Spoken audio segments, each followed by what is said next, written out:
नमस्कार, बहुत स्वागत है आपका। मैं हूं आपके साथ सुमित शर्मा। छत्तीसगढ़ राउंड अप में छत्तीसगढ़ की बड़ी खबरें आपको दिखाएंगे, लेकिन उससे पहले मध्य प्रदेश से एक बड़ी खबर आ रही है। मध्य प्रदेश में 19 नगरीय निकायों में चुनाव होना है। राज्य निर्वाचन आयोग ने कार्यक्रम जारी कर दिया है चुनाव का। निर्वाचन क्षेत्रों में तत्काल प्रभाव से आचार संहिता लागू हो गई है। 20 जनवरी को सुबह 7 से शाम के 5 बजे तक मतदान होगा। नाम निर्देशन पत्र लेने का कार्य 30 दिसंबर से 6 जनवरी तक होगा। नाम वापसी की तारीख 9 जनवरी 23 जनवरी को आएंगे रिजल्ट।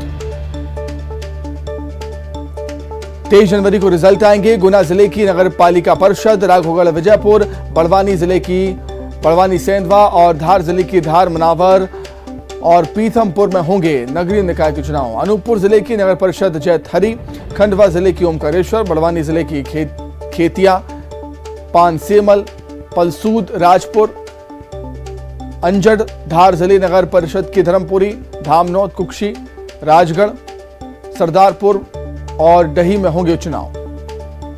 नगरीय निकायों में 343 वार्ड और 720 मतदान केंद्र बनाए जाएंगे। कुल मतदाता 5,07,308 अपने मताधिकार का इस्तेमाल करेंगे।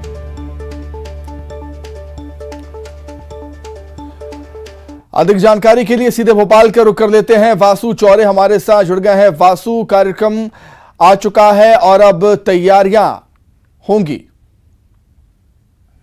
निश्चित तौर पर सुमित, देखिए, मध्य प्रदेश के 19 नगरीय निकाय चुनाव के लिए चुनावी बिगुल बज चुका है और अधिसूचना जो जारी हुई है राज्य निर्वाचन आयोग की ओर से, उसी के साथ ही आदर्श आचार संहिता जो है वो इन 19 नगरीय निकाय के जो इलाके हैं यहाँ पे क्रियाशील हो गई है। 1 जनवरी से 6 जनवरी तक नामांकन और जो नाम निर्देशन पत्र हैं वो प्राप्त किए जा सकेंगे। 20 जनवरी को मतदान होना है और 23 तारीख को जो मतगणना है वो रखा गया है। यानी कि एक बार फिर से 19 नगरीय निकाय चुनाव जो कि मध्य प्रदेश के करीब 6 जिलों में आते हैं, जिसमें मुख्य रूप से अगर बात की जाए तो अनूपपुर, धार, खंडवा, बड़वानी जो जिले हैं वो यहाँ पर शामिल है। गुना जिला भी जो है शामिल है। तो इन क्षेत्रों में अब सियासी हलचल, सियासी गतिविधि और ज़्यादा तेज होती हुई, बढ़ती हुई नजर आएंगी और मध्य प्रदेश के 2023 के विधानसभा चुनाव के पहले एक बार फिर से भाजपा और कांग्रेस दोनों ही दलों को चुनावी कसौटी में, चुनावी मैदान में उतरना होगा। तो जैसे जैसे सर्दी का सितम बढ़ेगा सुमित, दूसरी तरफ मध्य प्रदेश में सियासी गर्मा गर्मी जो है वो उसका माहौल भी अब तेज होता हुआ नजर आएगा और एक बार फिर से दोनों ही दलों की ये कोशिश होगी कि इन चुनावों में बेहतर प्रदर्शन करके 2023 के साल की अगर बात करें तो ये पहला चुनाव 2023 का होने जा रहा है, जिसकी अधिसूचना जारी हो गई है। तो साल की शुरुआत दोनों ही दल बेहतर रूप से करने की पुरजोर आजमाइश करेंगे, कोशिश करेंगे और निश्चित तौर पर दोनों ही दल के जो बड़े नेता हैं, शीर्ष नेता हैं, वो इन चुनावों में पूरा दमखम लगाते हुए नजर आएंगे, क्योंकि 5 लाख से अधिक मतदाता हैं जो इन चुनावों में मतदान करने वाले हैं। जी सुमित। ठीक है वासु, आप हमारे साथ बने रहिए। कुछ और खबरों पर भी हम आपसे जानकारी देंगे। खबर भोपाल से है। भोपाल में ट्यूशन टीचर की बेरहमी देखने को मिली है। ट्यूशन टीचर ने 5 साल की मासूम को बेरहमी से पीट दिया। पेरेंट की स्पेलिंग नहीं बता पाई थी बच्ची, तो हाथ तोड़ दिया बच्ची का। भोपाल के हबीबगंज थाना क्षेत्र का यह पूरा मामला है। घर के ही पास रहने वाला है टीचर, जिसका नाम है प्रयाग विश्वकर्मा। अच्छे स्कूल में दाखिला दिलाने परिवार ने ट्यूशन लगाई थी बच्ची की। हबीबगंज थाना पुलिस ने केस दर्ज कर दिया है। इलाज के लिए बच्ची को अस्पताल में एडमिट किया गया। तो वासु लगातार हमारे साथ जुड़े हुए हैं। वासु का रुख कर लेते हैं। वासु, सवाल यही उठता है कि आखिर ये कैसा रवैया। पेरेंट्स की स्पेलिंग नहीं बता पाई बच्ची, तो उसका हाथ तोड़ दिया। इतनी बेरहमी से पिटाई की टीचर ने कि उस बच्ची का हाथ ही टूट गया है। सो देखिए, बच्ची की उम्र महज 5 साल है। 5 साल की बच्ची पैरेट की स्पेलिंग नहीं बता पाती है, तो उसके साथ इस तरीके का अमानवीय व्यवहार उसी का टीचर करता है, जिसकी ये जिम्मेदारी होती है कि वो बच्चे को सही चीज़ें बताए, पढ़ाए और उसका ध्यान रखे। इसी विश्वास के साथ, इसी भरोसे के साथ बच्चे जो हैं वो अपने जो पेरेंट्स हैं वो अपने बच्चों को ट्यूशन्स में भेजते हैं, ताकि उनकी एक बेहतर शिक्षा जो है वो शुरू हो सके प्रारंभ से ही। और जैसा कि परिवारजनों ने वजह भी बताई है कि बच्ची का वो अच्छे स्कूल में दाखिला कराना चाहते थे। अक्सर जो अच्छे स्कूल होते हैं, बड़े स्कूल होते हैं, वहाँ पर एडमिशन के पहले बच्चों का एक एंट्रेंस टेस्ट भी लिया जाता है, तो उसके लिए बच्ची बेहतर रूप से तैयार हो, इसलिए उसे कोचिंग में पेरेंट्स के द्वारा भेजा गया था। लेकिन वहाँ पर जिस तरीके का अमानवीय व्यवहार बच्चे के साथ हुआ, एक स्पेलिंग ना बताने के कारण बच्ची को पहले तो टीचर के द्वारा मारा गया, उसे पीटा गया, उसमें थप्पड़ बरसाए गए और फिर उसका हाथ कुछ इस कदर टीचर ने मरोड़ने का काम किया कि बच्ची के हाथ में फ्रैक्चर हो गया, बच्ची को इलाज के लिए अस्पताल में भर्ती तक कराना पड़ा है। हालांकि पूरा जो मामला है वो हबीबगंज थाना क्षेत्र का है, जो टीचर है उसके खिलाफ मामला भी दर्ज कर लिया गया है और आगे की कार्रवाई भी पुलिस तमाम सारी जो जांच पड़ताल है उसके अनुसार करेगी। लेकिन इस तरीके की अमानवीय जो घटनाएं हैं उनका सामने आने का जो सिलसिला है वो थमता नजर नहीं आ रहा है। हमने पहले भी कई बार देखा है कि छोटे बच्चों के साथ, मासूम बच्चों के साथ बहुत छोटी छोटी बातों को लेकर टीचर्स इतनी ज़्यादा बुरी तरह से उनके साथ बिहेव करते हैं, इतने ज़्यादा क्रोधित और इतने ज़्यादा आक्रामक हो जाते हैं कि जो चोट बच्चों को आती है वो उन पर लंबे समय तक ना सिर्फ शारीरिक रूप से बल्कि मानसिक रूप से भी बहुत गलत प्रभाव छोड़ती है। इस तरीके के मामलों को ज़रूर जो है इसकी रोकथाम होनी चाहिए। प्रशासन को इन मामलों को लेकर कठोरता के साथ कार्रवाई करनी चाहिए, पुलिस को कठोरता के साथ कार्रवाई करनी चाहिए और जो पेरेंट्स हैं उनकी भी कहीं ना कहीं ये जिम्मेदारी बनती है कि जिस टीचर के भरोसे वो अपने मासूम बच्चों को भेज रहे हैं उसकी बेहतर रूप से जाँच पड़ताल कर ले और बच्चे के साथ कैसा बिहेव, कैसा व्यवहार कोचिंग सेंटर्स में हो रहा है, ट्यूशंस में हो रहा है या फिर स्कूल्स में हो रहा है, उसके लेकर लगातार बच्चों के साथ कम्युनिकेट करते रहें। अभी जो बच्चे की तस्वीरें आई हैं साफ तौर पर देख सकते हैं कि बच्ची कितने ज़्यादा दर्द से गुजर रही है, कितनी ज़्यादा परेशान हो रही है। बिल्कुल बिल्कुल मानवीय पहलू तो ये है कि आप एक बच्चे को कैसे मार सकते हैं, भले वो बच्चा आपका हो या ना हो, एक 5 साल के मासूम को आप इस कदर कैसे मार सकते हैं, ये भी एक बड़ा सवाल है। बहुत धन्यवाद आपका बात से जुड़ने के लिए। आगे बढ़ते हैं, खंडवा से बड़ी खबर है।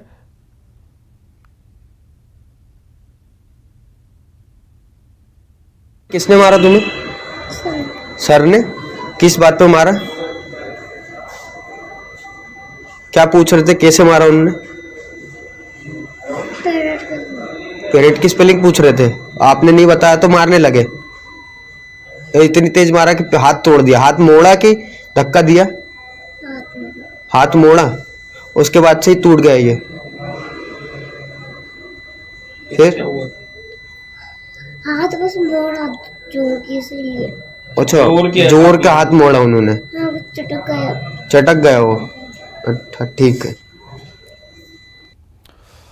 खबर खंडवा से है, जहां पर दगदखेड़ी के पास यात्री बस पलट गई है। 10 लोग इसमें घायल हुए हैं, अन्य यात्री सुरक्षित हैं। सभी घायलों को पिछावर ले जाया गया एडमिट करने के लिए। दूसरी बस से अन्य यात्रियों को भिजवाया गया है खंडवा। हरदा से खंडवा ये बस जा रही थी।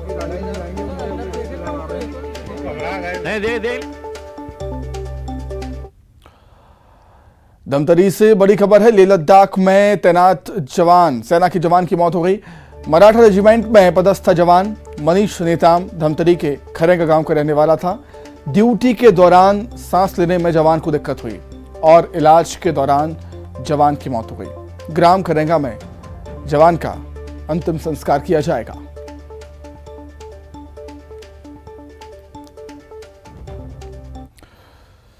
वहीं छत्तीसगढ़ में आरक्षण पर तकरार जारी है और तकरार के बीच राजभवन का जवाब भी आया है। राजभवन की ओर से 4 पन्नों का जवाब जारी किया गया है। राजभवन और राज्यपाल के खिलाफ बयानबाजी को स्तरहीन बताया गया है। विधिक सलाहकार के खिलाफ टिप्पणी पर भी आपत्ति जताई गई है। राजभवन ने 10 बिंदुओं की जानकारी मांगी थी, सरकार से मात्रात्मक विवरण उपलब्ध नहीं कराया गया। राजभवन ने सरकार द्वारा दिए गए जवाब को सार्वजनिक किया है। 10 बिंदुओं पर जवाब की जानकारी दी है।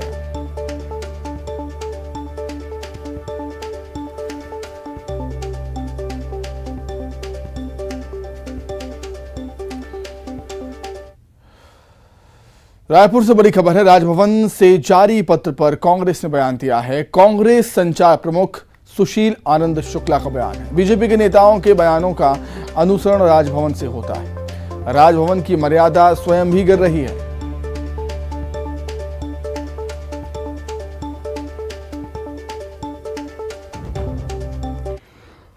मोहन अग्रवाल प्रेस कॉन्फ्रेंस करते हैं, उनके प्रेस कॉन्फ्रेंस के कुछ घंटों के अंदर ही राजभवन की तरफ से स्पष्टीकरण आ जाता है।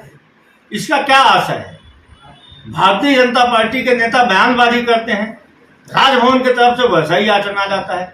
महामहिम राज्यपाल ने तो खुद कहा था ना कि विशेष सत्र बुला के आरक्षण संशोधन विधेयक लाया जाए, मैं उसी दिन हस्ताक्षर करूंगी।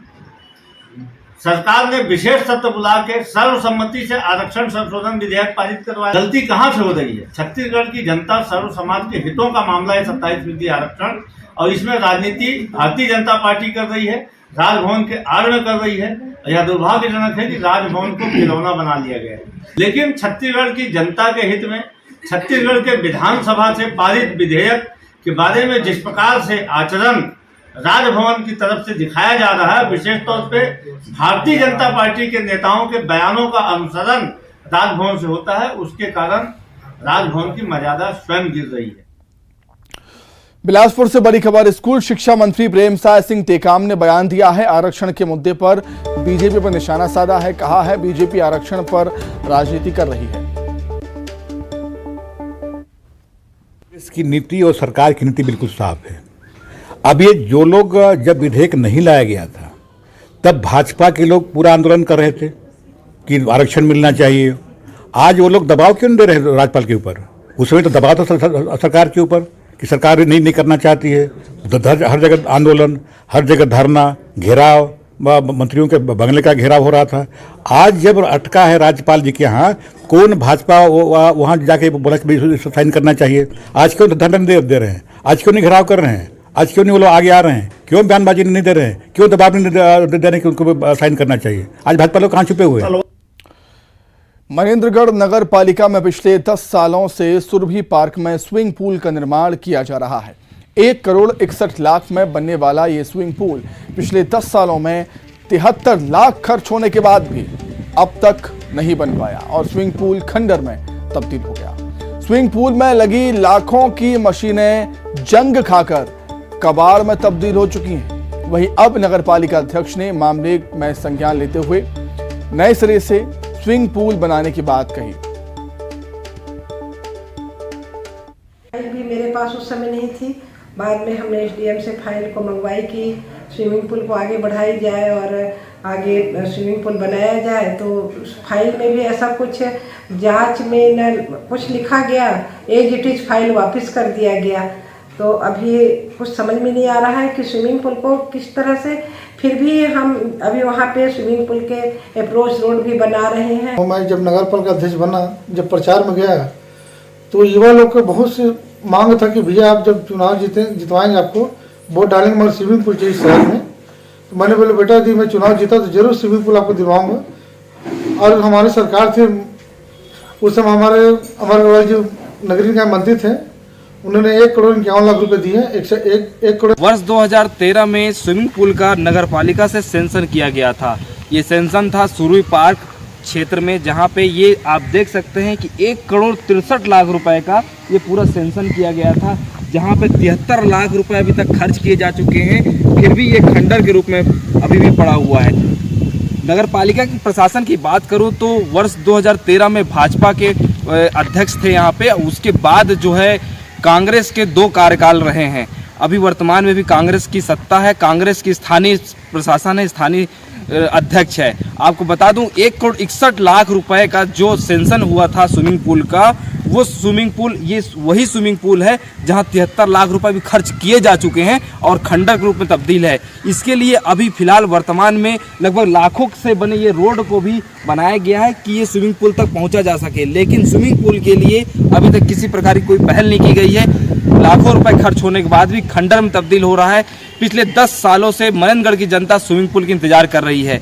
Sujit Shah, news 18 Chhattisgarh. Social media influencer और हजारों फॉलोअर्स, मम्मी पापा के चहेते रायगढ़ की लीना नागवंशी ने क्यों आत्महत्या की, ये रहस्य बना हुआ है। बेटी के अचानक सुसाइड करने के बाद परिवार सदमे में है। आखिर क्या हुआ जो उनकी बेटी ने जान दे दी, ये एक बड़ा सवाल। देखें रिपोर्ट।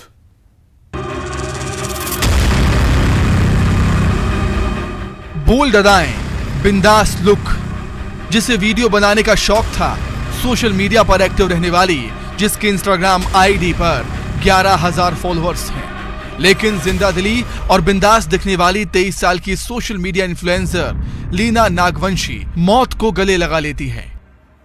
लीना नागवंशी की सुसाइड मिस्ट्री की इस गुत्थी की तफ्तीश पुलिस वाले कर रहे हैं। 26 दिसंबर को लीना ने घर की छत पर सुसाइड किया था। लीना रायगढ़ के चक्रधर थाना इलाके के केलो विहार कॉलोनी में रहती थी।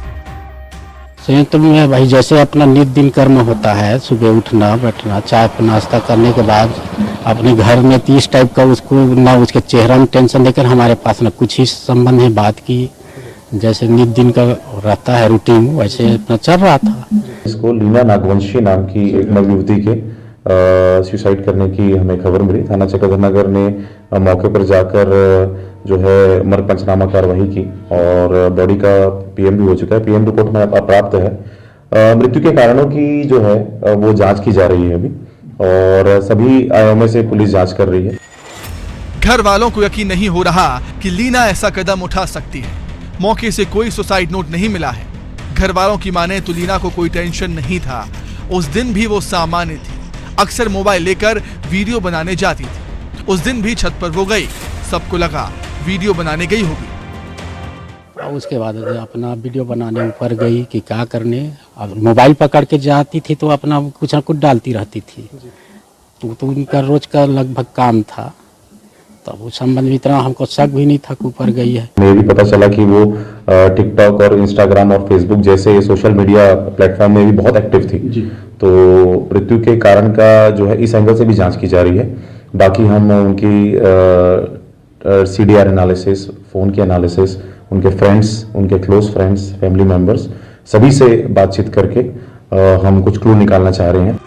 BA सेकेंड ईयर का फॉर्म भी वो भरने वाली थी, जिसे लेकर लीना की पिता से बात भी हुई थी। ना जब भी डालने का मन रहता था ना तो वीडियो बनाती थी वो। चल रहा है, प्राइवेट वालों को आएगा तो भरवाएंगे बोले। क्या का फॉर्म भरने के लिए? ये BA सेकेंड ईयर का प्राइवेट दे रही थी।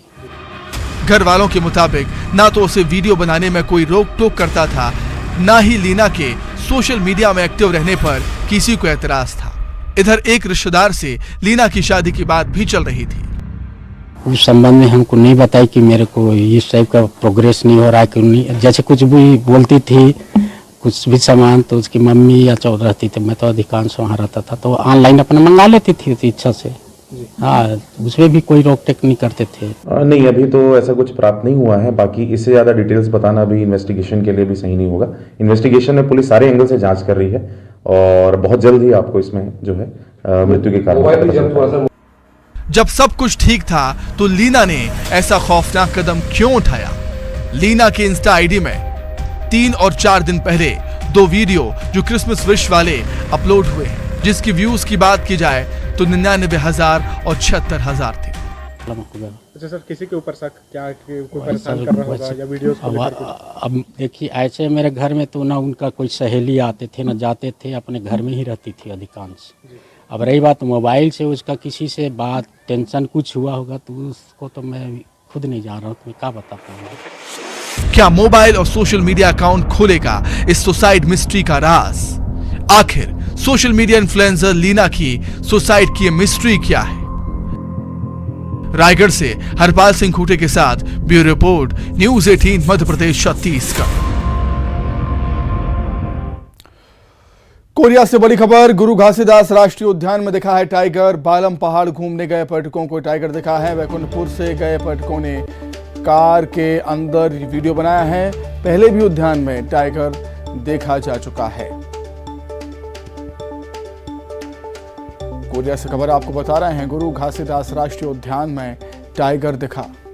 अधिक जानकारी के लिए बातचीत करेंगे संवाददाता सुजीत झा जुड़ गए हमारे साथ फोन पर। सुजीत, क्या कुछ जानकारी और? जी देखिए, बता दो, बालम पहाड़ जो पर्यटन क्षेत्र है लगातार रामगढ़ क्षेत्र में, वहाँ पे जो बैकुंठपुर क्षेत्र के, मयनगढ़ क्षेत्र के और आसपास जो है इलाके के लोग वहाँ जाते हैं, घूमने जाते हैं, जिसमें आज जो है एक टाइगर दिखा है और परिवार जो है कार में बैठे बैठे टाइगर का वीडियो बनाए हैं। आप देख सकते हैं, स्क्रीन में दिख भी रहा। साथ ही आपको बता दूं, जो क्षेत्र है वो सीधी जिला, मध्य प्रदेश सीधी जिला जुड़ा हुआ है, जहाँ पे लगातार मूवमेंट जो है टाइगर की, तेंदुए की लगातार मूवमेंट वहां नजर आती है। ऐसे में वहां पे जो वन विभाग है कैमरे भी लगाए हैं, चीता वॉच टावर भी है। आज जो पर्यटक घूमने गए थे, बैकुंठपुर के एक परिवार घूमने गए थे, जो वीडियो अपने कार से ही बनाया है और जो दृश्य है आप देख सकते हैं किस तरह से वो जो टाइगर है वो साफ दिखाई दे रहा है। और इस तरह से लगातार वहाँ इससे पहले भी कई बार देखा जा चुका है, कई बार लोगों ने कैमरे में भी कैद किया है। जी बिल्कुल सुजीत, निश्चित तौर पर हम देख सकते हैं और एक अच्छी खबर भी हम कह सकते हैं ऐसे कि उद्यान में टाइगर दिखा एक बार फिर से।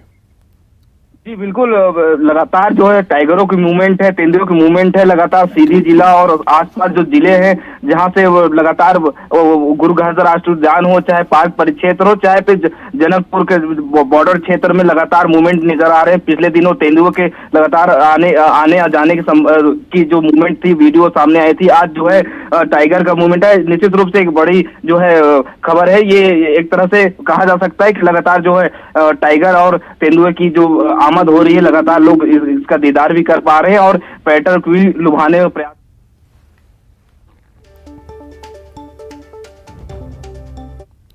रिलायंस जियो ने अब तक का सबसे बड़ा 5G रोल आउट किया है। जियो ने एक साथ 11 शहरों में 5G नेटवर्क लॉन्च करके जियो यूजर्स को एक नए साल का तोहफा दिया। रिलायंस जियो ने लखनऊ, त्रिवेंद्रम, मैसूर, नासिक, औरंगाबाद, चंडीगढ़, मोहाली, पंचकुला, जीरकपुर, खराड़ और डेराबस्सी में 5G सर्विस लॉन्च की है। इन शहरों के जियो यूजर्स नए साल पर हाई स्पीड इंटरनेट सुविधा का फ्री में आनंद उठा सकेंगे।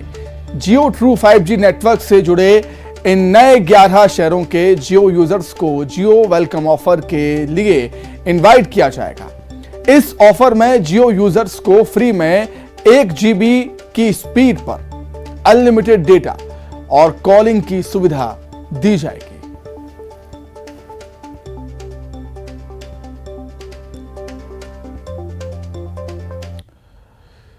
धीरूभाई अंबानी की 90वीं जयंती पर रिलायंस फाउंडेशन ने अगले 10 सालों में उच्च शिक्षा के लिए 50,000 छात्रवृत्तियों की घोषणा की। रिलायंस फाउंडेशन ने यह घोषणा की है कि वो देश में उच्च शिक्षा प्राप्त करने वाले छात्रों को 10 सालों में 50,000 छात्रवृत्ति देगा। फाउंडेशन ने कहा है कि ये छात्रवृत्ति भारत में उच्च शिक्षा प्राप्त करने वाले विद्यार्थियों को दी जाएगी। ये छात्रवृत्तियां रिलायंस फाउंडेशन की युवाओं के लिए प्रतिबद्धता को दिखाती हैं। आर्थिक रूप से कमजोर और पढ़ने में होशियार 5,000 स्नातक छात्रों को रिलायंस फाउंडेशन साल 2022-23 में 2 लाख रुपए तक की छात्रवृत्ति देगा। साथ ही 6 लाख रुपए तक की मेरिट आधारित स्नातकोत्तर स्तर पर 100 छात्रवृत्तियां भी दी जाएंगी। दोनों ही छात्रवृत्तियां अध्ययन की पूरी अवधि के लिए होंगी। इस मौके पर रिलायंस फाउंडेशन की चेयरपर्सन नीता अंबानी ने कहा है कि मेरे ससुर धीरूभाई अंबानी को युवा शक्ति पर और उसकी क्षमता पर बड़ा भरोसा था। मुकेश अंबानी और मेरा मानना है कि ये पीढ़ी ज्ञान, नवाचार और नेतृत्व के माध्यम से भारत की विकास गाथा का सबसे शानदार अगला अध्याय लिखेगी।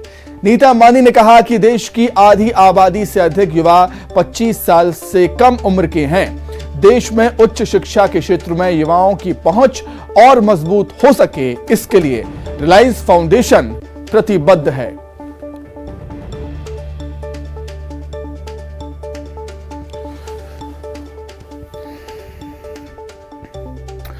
तो 5,000 स्नातक छात्रों को रिलायंस फाउंडेशन मदद कर रहा है छात्रवृत्ति के माध्यम से। नई पीढ़ी देश के विकास की नई गाथा लिखेगी, यह कहना है चेयरपर्सन नीता अंबानी का। रिलायंस फाउंडेशन डे पर युवाओं को एक बड़ी सौगात रिलायंस फाउंडेशन की तरफ से यहां पर दी जा रही है। 50,000 छात्रवृत्तियों की सौगात छात्रों को रिलायंस फाउंडेशन देगा, जिससे उन छात्रों का भविष्य उज्जवल हो सके।